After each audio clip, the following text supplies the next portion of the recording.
my iPad, which I have mounted up here. So this is a dash command app right now. You can see it's, you got my RPM there. If I pump the engine a little bit, it'll boost up. It's not instant. It takes a few seconds to, or not a few seconds, but it takes half a second before it registers, which is fine. What we have to do is you have to put in all the info about your car before you can do anything. So we got my car here, and it will put the VIN number in. I don't know why it hasn't yet. If I reconnect, it'll do that.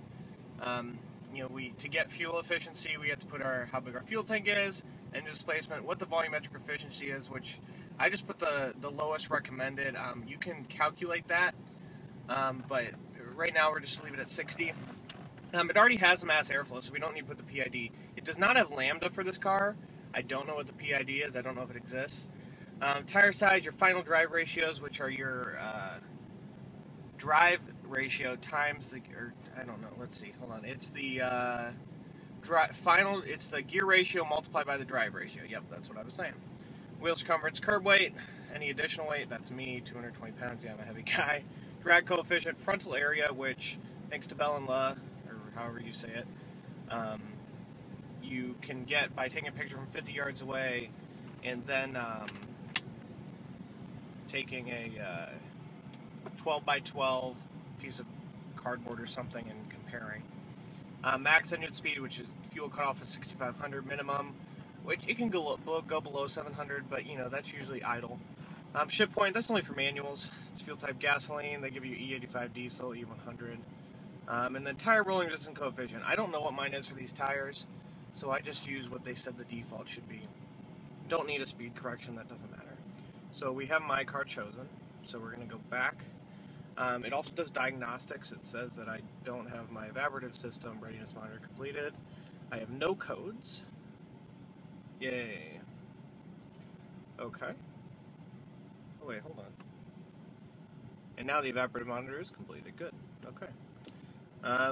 It can do a racetrack feature where it will actually take GPS, which I don't know why it's not showing up right now, and it will show you where you've driven. You can create a racetrack, red being braking, green being acceleration, yellow being neither. It gives you a skid pad, which is pretty cool actually. Haven't had a chance to use it yet. I mean, don't want to ruin this car. Inclinometer, if I zero it right now, so now this is 0. Then we got the dashboards, which is the most important part. Mine is slightly different than the default dashboard. The default one, these will not be separated. They're one, you have to click it and then click it again, and it'll have you do the second one. So we have our booster vacuum, which obviously here is vacuum. That's really weird. Oh, that's my minimum. Okay, maximum, and that's current, and then for some values it gives average. So then we have G-force, accelerate, slow down. We have horsepower and foot-pound torque. It's not very accurate at all.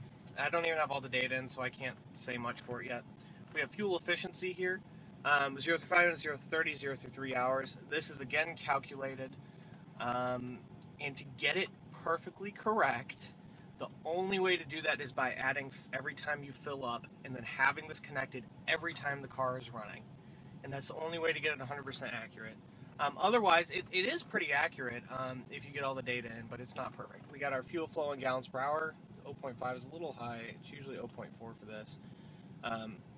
It'll show your max fuel flow. See if I rev it. We got more fuel flow there. I think I got up to like, if you floor it and it gets to, red line, it ends up being about 17 gallons per hour. Okay, then we have a bunch of just data about the car. Average fuel economy, distance traveled. It also tells you your CO2 emission rate. Interesting. How many pounds of carbon dioxide you've let out.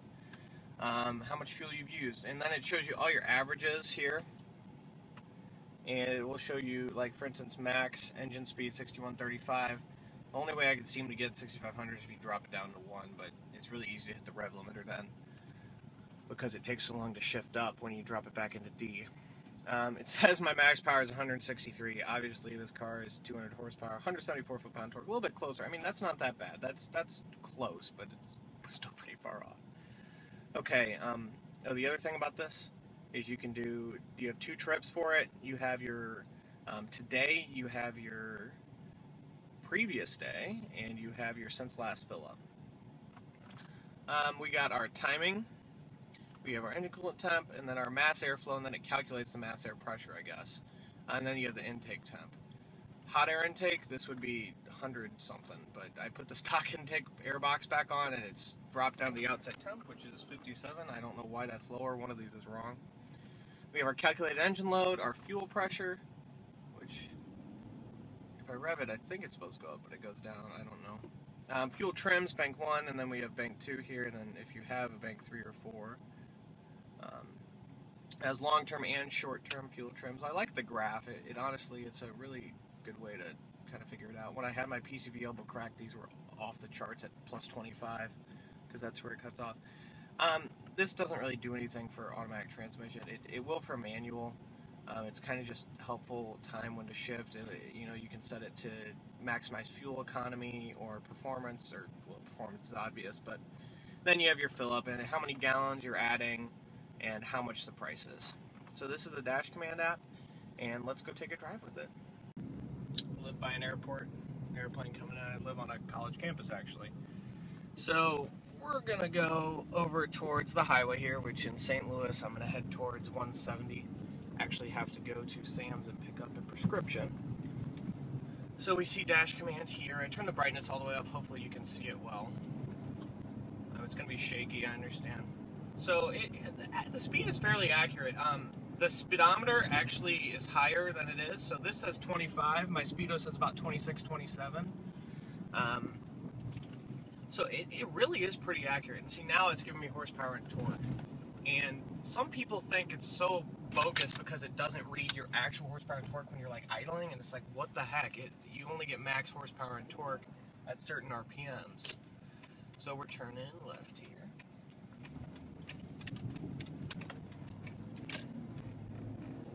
And if we go to engine 1, red light, we see my coolant has warmed up. It's still not hot by far. 162 degrees Fahrenheit, and right here it's telling me it's just at the bottom line of normal range.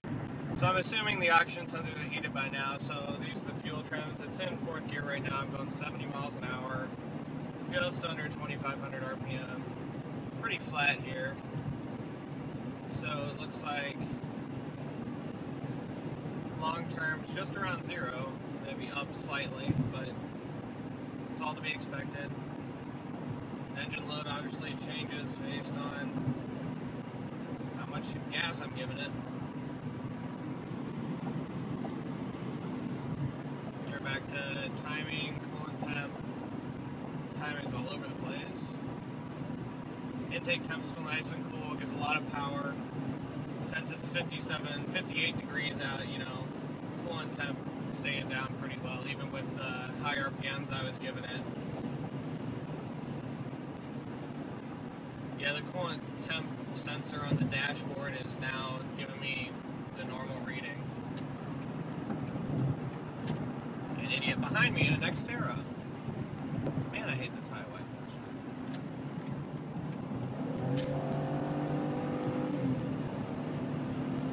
Woo!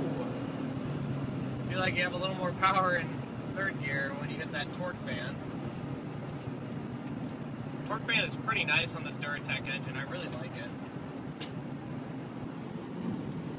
Okay, we go to fuel economy. My average is 16 miles a gallon. Since I'm coasting, it instantaneous pops up to 60.